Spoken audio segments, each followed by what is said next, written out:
All right, so now let's take a look at some of these non-aspirated sounds, okay? These will be a little bit easier for you to think about and to produce, okay? The thing about non-aspirated sounds is that they can occur in any other part of the word. Okay, so when it's not in the beginning, that is when your sound will be non-aspirated.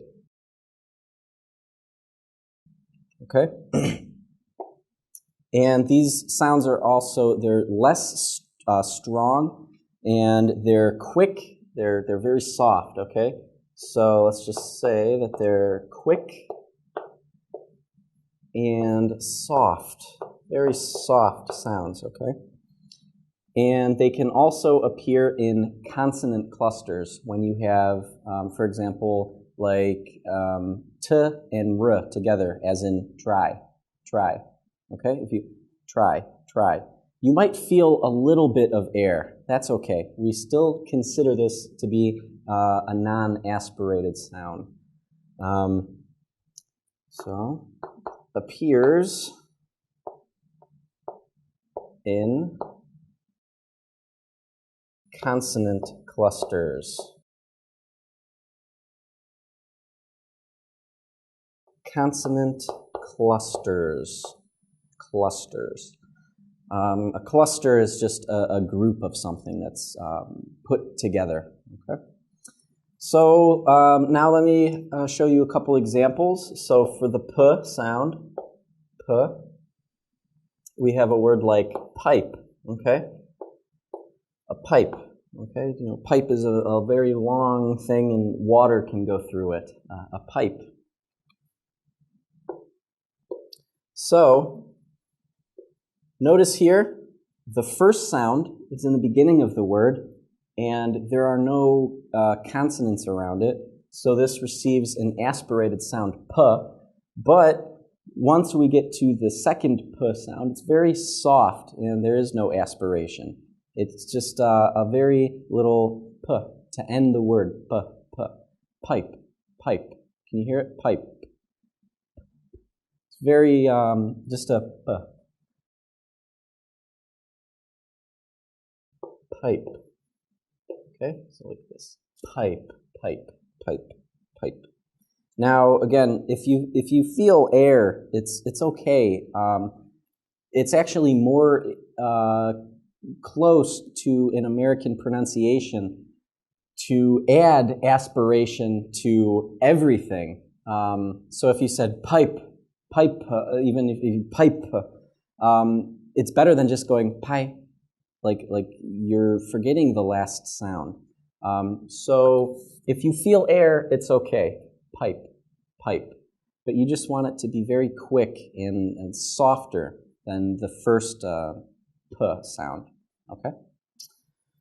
So another example of that would be in a word like repetition.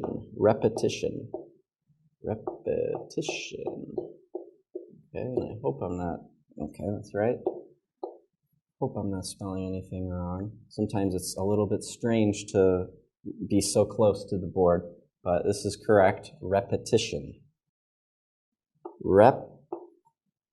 Okay, schwa sound, and it's not a stressed syllable. Repetition.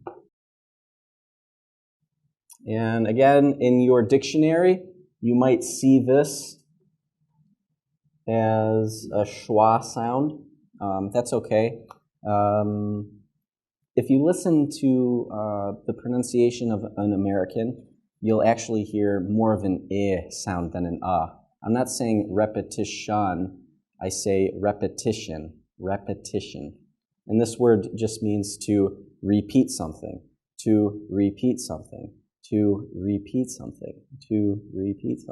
Ha ha ha. Okay. Now, let's look at the k sound when it occurs in the middle of a word or outside of a consonant cluster. Okay? It can also occur at the end of a word. So, if we look at, we want the word hacker, okay? Hacker, okay? I need a hacker to hack my phone so that I can use it in Vietnam, because now I'm using a little Nokia and I can't get used to it. I want to use my smartphone. Okay? Hacker, hacker, hacker. Okay, so let's compare this sound. So in the word Cambodia, okay, Cambodia. Okay, now listen, hacker, hacker, hacker. It's very soft, right? Cambodia, hacker. Okay, do you hear the difference? I hope so. Now, for example, let's look at this word. Classical. Classical, like classical music. Na na na na na na na na na na, right? Like Mozart or Beethoven. Classical. So this is occurring in a consonant cluster. Okay, we have k and we have l together. Cl, cl. Okay, so remember what I mentioned before about non-aspirated sounds. They appear in consonant clusters, right? So we have a consonant cluster here. So we're not going to give a very strong k sound. It's going to be very soft. Kla, kla. And if you think about it, it makes sense, because when you say la, your tongue is blocking airflow. So you can only get a very soft ko, ko, ko. Just a k sound, very soft k. So classical. And let me give you a little tip for these consonant clusters, okay? So in Vietnamese, I would guess somebody would read this as a Vietnamese speaker would say classical, right? Right? You put a vowel in between the k and the l sounds.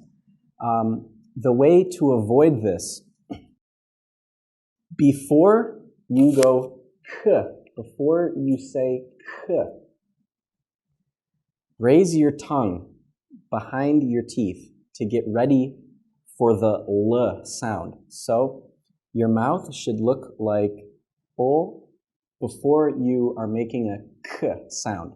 So get your tongue ready, cool, and you make the k sound as your tongue is touching the top of your mouth to get ready for the l sound. So not gla, not classical, but classical, classical, cool.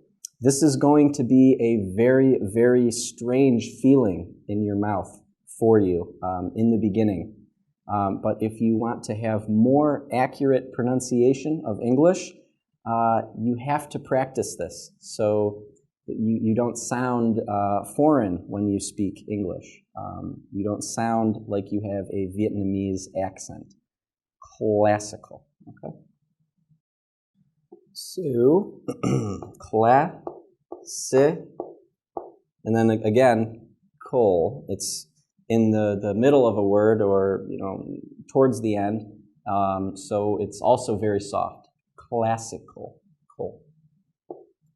And there's a little schwa. Okay, and remember this sound not but okay? So really just smile a little bit and say but you want it to be very tense in your tongue. Classical, classical, okay? So that is it for the aspirated sounds. I'm not going to go into t because it's the same idea and I don't want to bore you too much. But so for example, if we have a word like attitude, so I'll write this for you at least. A word like attitude, okay? This T sound is not going to be a T with air. It's just very soft. Attitude, attitude, attitude, okay? So next, we'll take a look at a couple of vowels that Vietnamese people are always mixing up. And it always makes me laugh when people say it, because sometimes you might be saying a different word in English with a completely different meaning, okay? So we'll take a look at that next.